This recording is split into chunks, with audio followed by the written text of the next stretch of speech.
हरे कृष्णा। ओम अज्ञानतिमिरान्धस्य ज्ञानाञ्जनशलाकया चक्षुरुन्मीलितं तस्मै श्रीगुरुवे नमः। श्रीचैतन्यमनोभीष्टं स्थापितं येन भूतले स्वयं रूपा कदा मह्यं ददाति स्वपदान्तिकं। वन्देऽहं हरे कृष्ण कृष्ण कृष्ण हरे हरे, हरे राम राम राम हरे हरे। तो आज हम भागवतम प्रथम स्कंद अध्याय 13 पर अध्ययन करेंगे, जो धृतराष्ट्र द्वारा गृह त्याग। तो धृतराष्ट्र के द्वारा गृह त्याग, धृतराष्ट्र के सभी पुत्र मारे जा चुके थे, लेकिन युद्ध के बाद ये अपने भ्राता के पुत्र पांडव के आश्रय में अपना जीवन यापन कर रहे थे। इन्हें आसक्ति, जैसे भौतिक आसक्ति के कारण ये जो एक समय में वानप्रस्थ लेना चाहिए वे ले नहीं रहे थे। तो युद्ध समाप्त हो गई है। भगवान श्री कृष्ण द्वारका प्रस्थान कर चुके, यहाँ तक यदुवंश का नाश हो चुका है, परीक्षित महाराज का जन्म हो चुका है। अब विदुर महाराज जो वानप्रस्थ, जिसे कह सकते हैं युद्ध से पलायन रहे, युद्ध होने के पूर्व ही वानप्रस्थ चले जाते हैं तपस्या के लिए, तीर्थ भ्रमण के लिए चले जाते, बद्रिका आश्रम आदि में जाकर निवास करते हैं, जहाँ पर इनकी मुलाकात मैत्रेय मुनि से होती है। और मैत्रेय मुनि एज ए गुरु, उनसे इन्हें ज्ञान प्राप्त होता है, आध्यात्मिक ज्ञान प्राप्त होता है, आत्म साक्षात्कार होता है। इसके बाद ये अभी यहाँ आएंगे, है ना, और यहाँ आएंगे तो यहाँ पे इनका स्वागत करेंगे। और किस प्रकार जो है ये अपने ज्ञान से अपने भ्राता, ज्येष्ठ भ्राता धृतराष्ट्र को वानप्रस्थ के लिए प्रेरित करेंगे, है ना, आध्यात्मिक उन्नति के लिए प्रेरित करेंगे। तो ये इसका यही है कि धृतराष्ट्र द्वारा गृह त्याग। तो इस पे चलिए आज हम कुछ श्लोक पे अध्ययन करेंगे और पुनः देखते हैं कहाँ तक, कितना समय में क्या हम कर पाते हैं। तो भागवतम है ना, भागवतम प्रथम स्कंद अध्याय 13, धृतराष्ट्र द्वारा गृह त्याग। सूत उवाच, सूत गोस्वामी कह रहे हैं, श्लोक नंबर 1 है, विदुरस्तीर्थयात्रायां मैत्रेयादात्मनो गतिं ज्ञात्वा गान्धार अस्तिनं पुरं तया वाप्त विवित्सितः। अर्थात सूत गोस्वामी ने कहा, तीर्थ यात्रा करते हुए महात्मा विदुर ने मैत्रेय मुनि से आत्मा की गति का ज्ञान प्राप्त किया। जब उन्हें दुर्योधन के द्वारा अपमानित किया जाता है तो वे त्याग देते हैं हस्तिनापुर का और तीर्थ धाम में चले जाते, जहाँ पे इनकी जो है ना मुलाकात मैत्रेय मुनि से होती है, जहाँ इन्हें आत्मा की गति का ज्ञान प्राप्त किया। फिर वे हस्तिनापुर लौट आए। वे अपेक्षा अनुसार इस विषय में पारंगत थे। किस विषय में? आत्मा के ज्ञान के विषय में। तो विदुर के बारे में थोड़ा बताया जा रहा है कि विदुर आखिर कौन थे। तो विदुर कौन थे, आइए जानते हैं। तो विदुर महाराज जो थे एक प्रसिद्ध व्यक्ति थे और महाराज पांडु की माता अंबिका की दासी के गर्भ से श्रील व्यासदेव द्वारा उत्पन्न हुए थे। ये यमराज के अवतार थे। तो यमराज के अवतार क्यों पृथ्वी पे यमराज को अवतार लेना? तो इस पे है कथा है कि मांडुक मुनि, एक मांडुक मुनि थे जिसके श्राप से इन्हें पृथ्वी पे 100 वर्षों के लिए मनुष्य शरीर धारण करना पड़ा, मृत्यलोक में आना पड़ा। तो कहते हैं मांडुक मुनि, एक राज्य में जिसमें मांडुक मुनि अपनी कुटिया बना के रहते थे, तो राज्य में चोरी होती है और ये सभी चोर मांडुक मुनि के आश्रम में आकर छिप जाते हैं। जब सिपाही देखते हैं इनके घर में चोर को, तो चोर के साथ मांडुक मुनि को भी पकड़ कर ले जाते हैं राज्य के दरबार में और इन्हें दंडित करने के लिए सूली पर चढ़ाया जा रहा होता है। तब यह संदेश जब राजा को पहुंचता है तो राजा मुनि होने के नाते कहता है कि इसे दंड ना दिया जाए। राजा को यह ज्ञात होता है कि यह तो ऋषि है, तो राजा का निर्देश होता है कि इन्हें दंड ना दिया जाए, लेकिन इन्हें सूली पे चढ़ाया गया था, तो इन्हें कष्ट हुआ था सूल का। तो ये है, चूँकि मुनि है, ऋषि है, तो ये तत्काल जो है ना भाग्य विधाता यमराज के पास पहुँचते हैं और उनसे पूछते हैं कि मुझे इस प्रकार का क्यों कष्ट सहना पड़ा। तो यमराज जो है उत्तर देते हैं कि आपने बालपन में चींटी को सीक से भेद के मारा था, मतलब चींटी को सीक से भेदा था, है ना। बच्चे चींटी के साथ खेलते हैं तो कुछ उठा के उसको प्रिक करते हैं ना, छोटे बच्चे के सामने चींटी आ जाए तो क्या उसको प्रिक करते हैं, लेकिन बच्चे तो अबोध है, तो बच्चे को ज्ञान नहीं है ना, तो इसलिए ऐसा करते हैं। तो इसीलिए यमराज, चूंकि कर्म और दंड, कर्म का विधान है, दंड का विधान है, प्रकृति का नियम है। कर्म आप बच्चे भी हाथ यदि अग्नि में डाले तो अग्नि यह नहीं कह सकती कि यह तो बच्चा है, इसका हाथ नहीं जलेगा। तो जो प्रकृति का जो नियम है, अग्नि का क्या प्रकृति है, जलाना, ताप। तो बच्चे भी यदि हाथ अनजाने में डाल दे, गलती से डाल दे, तो बच्चे का भी हाथ जल जाएगा। ऐसा नहीं है कि बच्चे का हाथ नहीं जलेगा, यह तो अनजान है, यह तो अबोध है, ऐसा नहीं होगा। तो कर्म का गति, प्रकृति का जो नियम है, बड़ा ही कठोर है। तो इस पर जो ऋषि थे मांडुक मुनि, ये यमराज को श्राप देते हैं। और ये भी चूंकि भगवान की यमराज की बहुत इच्छा थी कि हम भगवत भक्ति करें, और चूंकि इनके कार्य इतने अधिक है जिसके कारण ये भगवत चिंता या भगवत भक्ति नहीं करते थे, तो जिसके कारण जो भगवत इच्छा से है ना, तो भगवान के 12 महाजनों में भी एक है ये, तो 12 ज्ञानियों में एक यमराज है।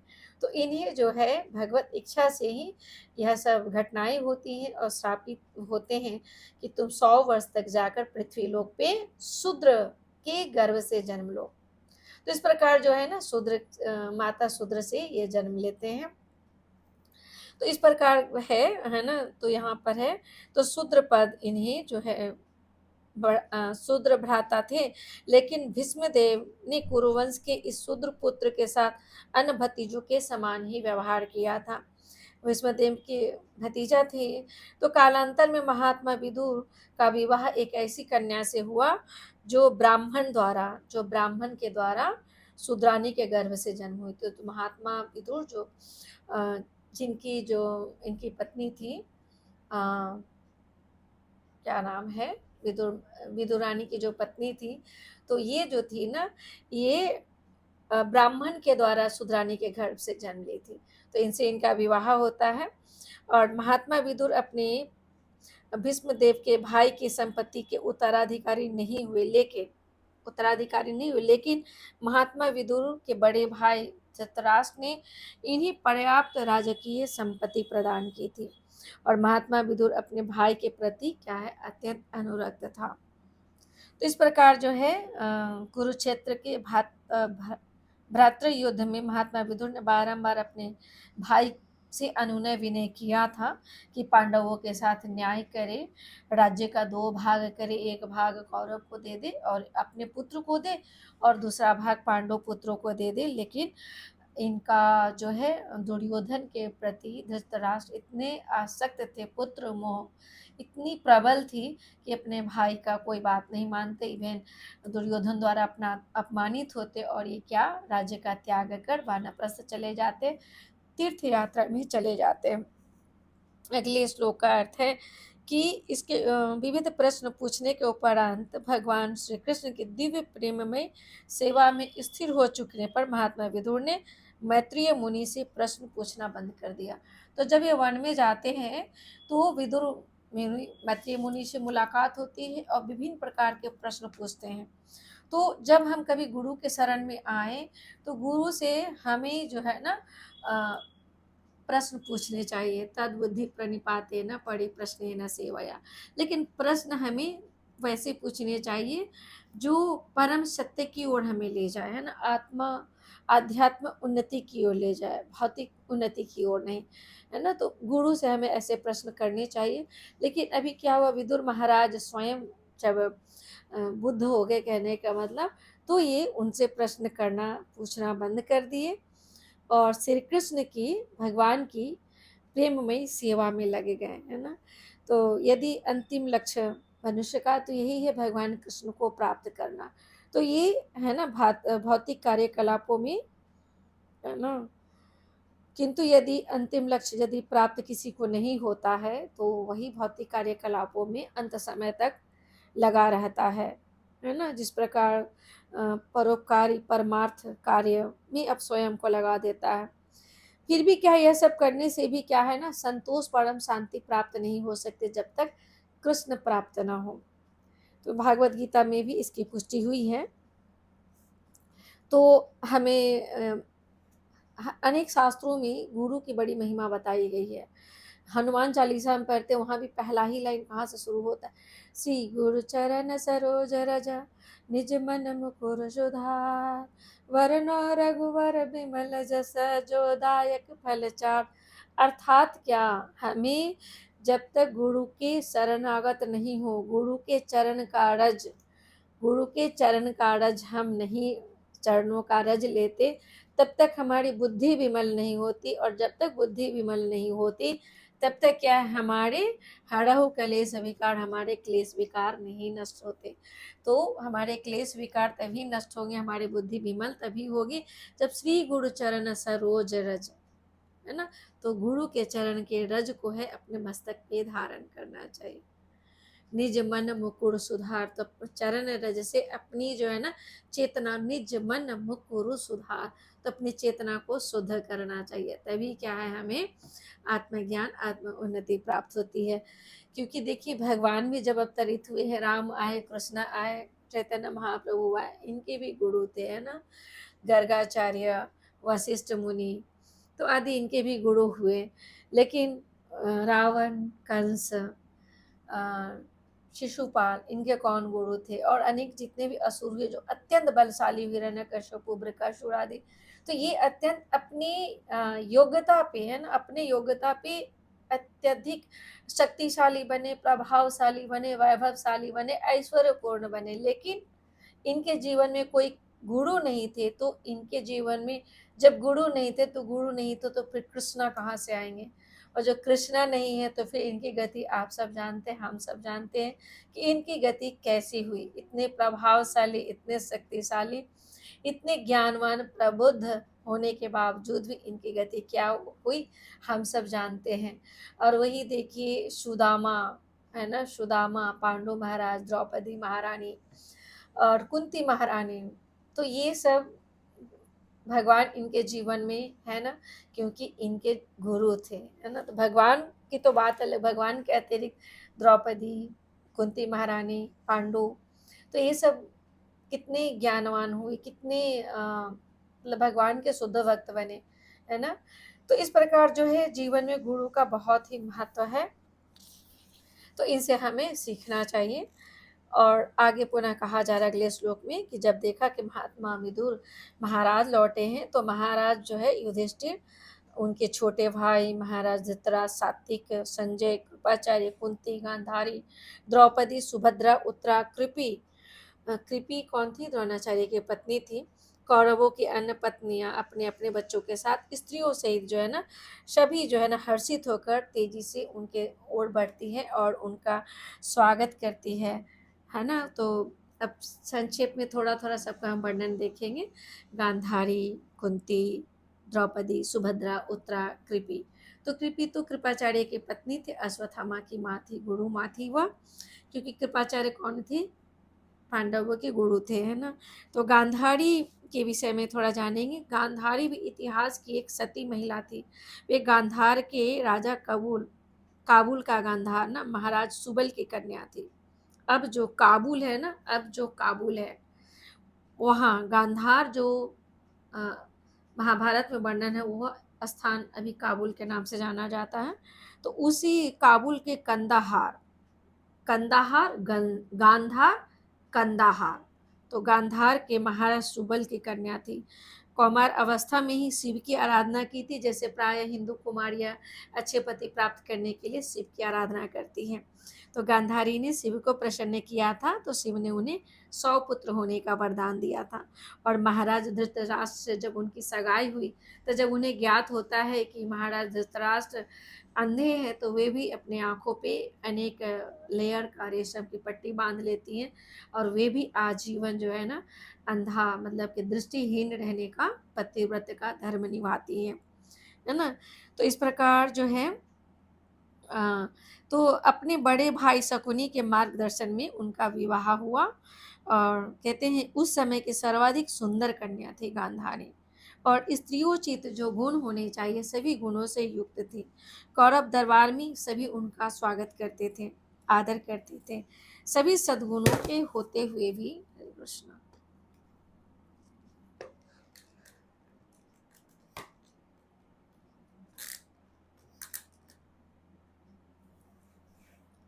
हरे कृष्णा।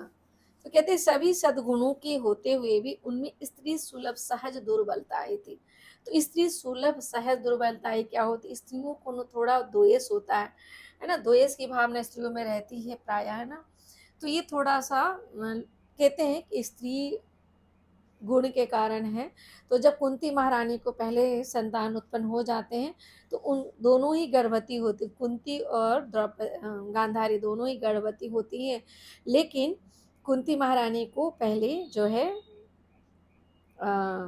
सॉरी पहले वे माँ बनती है, अर्थात युधिष्ठिर को जन्म देती है, और गांधारी इस पे क्रुद्ध होती है और अपने उदर पे प्रहार करती है मुष्टि से, और उदर पे प्रहार करने से मांस का पिंड बाहर आता है ना, मांस का, क्योंकि पहले गांधारी गर्भवती हुई थी और धृतराष्ट्र महाराज बड़े थे पांडु से, चूंकि दृष्टिहीन थे इसलिए उन्हें राज्य का भार नहीं दिया गया था, लेकिन फिर भी वे राज्य पर राज्य सिंहासन पर बने ही रहे।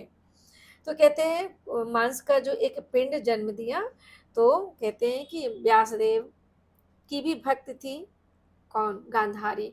तो व्यासदेव आते हैं और व्यासदेव की आज्ञा से उस पिंड को 100 भागों में विभाजित किया जाता है, और 100 जो है पिंडों में विभाजित करके उन्हें सुरक्षित स्थान पे रखा जाता है। तो इस प्रकार जो है ना 100 पुत्र का जन्म होता है, जो शिव जी के द्वारा उन्हें वरदान दिया गया था। तो 100 पुत्रों की माता बनने की उनकी मनोकामना पूर्ण हुई, और उनका लालन पालन सब कुछ अच्छे से हुआ।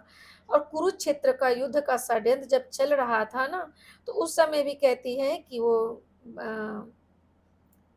वे चाहती थी कि गांधारी कभी नहीं चाहती थी युद्ध हो, गांधारी भी कहती थी राज्य का 2 भाग करके पांडव पुत्रों को और अपने पुत्रों को एक एक भाग दे दिया जाए, लेकिन ऐसा कुछ हुआ नहीं। तो उनके समस्त पुत्र मारे गए थे युद्ध में, तो शोकग्रस्त हुई, और भीमसेन तथा महाराज युधिष्ठिर को शाप भी देना चाहती थी, लेकिन व्यासदेव ने उन्हें रोक लिया। लेकिन भगवान कृष्ण को वे शापित करते कि यदो वंश का नाश हो, लेकिन भगवान की ये सब भगवत इच्छा से हुई।